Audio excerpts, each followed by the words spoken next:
Hello Dino Peeps, I'm taking questions from Reddit, from the subreddits of Ark, and I'm going to answer them here. So let's jump right into the questions and see what we can answer. So with Ark being re-released with a new engine, does that really mean that if we want to play on official servers and play the game, we are going to have to buy the base game and all the DLC over again? Okay, so in order to play on official servers, yes, you have to rebuy ASA, because official servers are getting turned off by the end of September. But good news, you do not have to repurchase all of the DLCs because they are already included in the one-time purchase price of ASA. So you can just simply buy ASA when it comes out, and as soon as the DLCs get released, they are yours to keep. Just as a small reminder though, that every additional DLC that's not from Ark Survival Evolved, but that will be an exclusive content DLC for ASA, those need to be purchased separately, so they are not included. Just all Ark Survival Evolved DLCs are included. I made it to level 74 PS4 single player on the island, and so far have a Trike, Bronto, Spino, and Sarko for main tames. Is there any more dinos within reach I should go for next? Any places to go to next? To put in perspective my noobness, I've covered most of the southern region exploring and took an hour to find my dinos when I died and still rocking the wood fort. I already have the following goals: Fabricator, GPS tags, and motorboat. That's actually for the start not that bad, but what to go for next highly depends on your goals in your gameplay. If you want to go for bosses, then you might need stuff like Rexes, Megatheriums, Thericinos.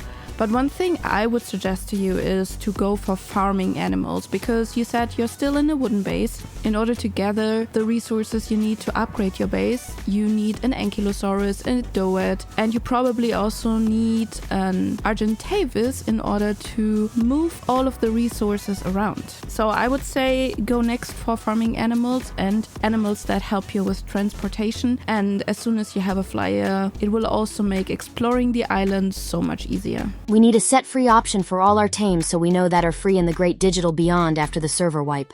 I mean, that's a nice idea, at least for when the servers get turned off. But honestly, you can already unclaim animals now. But I would suggest to not do this on servers that are still running, because admins will get very mad at you for unclaiming animals on actively played servers. The problem why we can't set dinos free for them to become wild again is because there is so much potential for abusing this. Because imagine you have a very high mutated dinosaur and you can make it go wild again, and then you just retame it and it will get all of these extra levels that you usually get for good taming effectiveness. You could abuse this so badly. And I can tell you that was one of the reasons why official legacy servers existed, because there was a bug when the server was capped with animals, that babies that hatched were hatching as wild dinos, and people would then just hatch their mutated wild dinos and would just retame them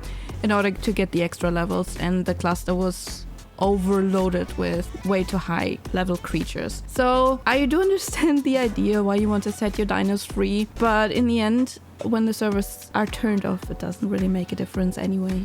I've been playing Ark on PS4 for about 3 years now, and I have done all Ascensions except the Genesis ones, but I just got it on PC, and I'm about to start my first modded playthrough. I want to use some modded maps. Any recommendations? Completely honest, one map I really enjoyed this year was Svartalfheim. It's from the same mod maker who also did Fjordur, and it is a non-flyer map, so this is something that is quite challenging, and I think it's really fun. It also has its own mods that come with it, which add new creatures and new structures.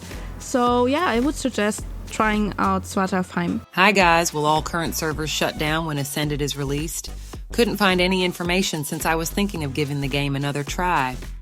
It's not all servers, it's just official servers that are going to get turned off. You can still play on unofficial servers, rent your own servers, and just play with your friends on your very own private servers. So nothing about that will change. You will also still be able to play in single player and open up your game to friends to play with you. So unless you really want to play official servers, nothing will really change for you. beat the Megapithecus boss 3 times now. Each time I revert my save because I'm not willing to accept losses to the bridge. I'd be fine if they were killed properly by the boss, but wow.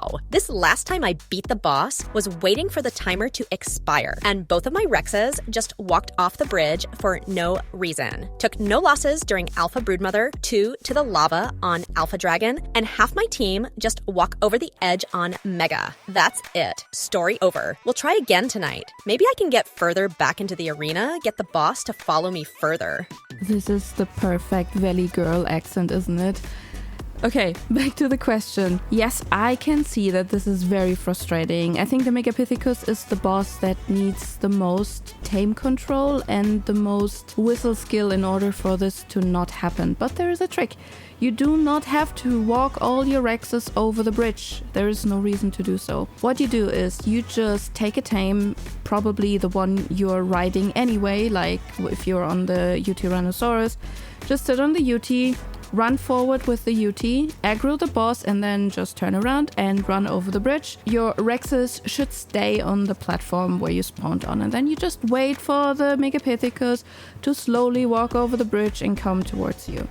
And then you just kill the Megapithecus on the transporter platform, and once it's dead, you just whistle everything passive, and yeah, you just wait to be teleported out again. Once you know this trick, this is a really easy boss. And those were all the interesting questions that I found on Reddit that I thought would be interesting for you and for everyone who's new to Ark and maybe tries to find out their way around things and how things work. Thanks for watching, and maybe I'll see you in the next video. Have a good one. Bye!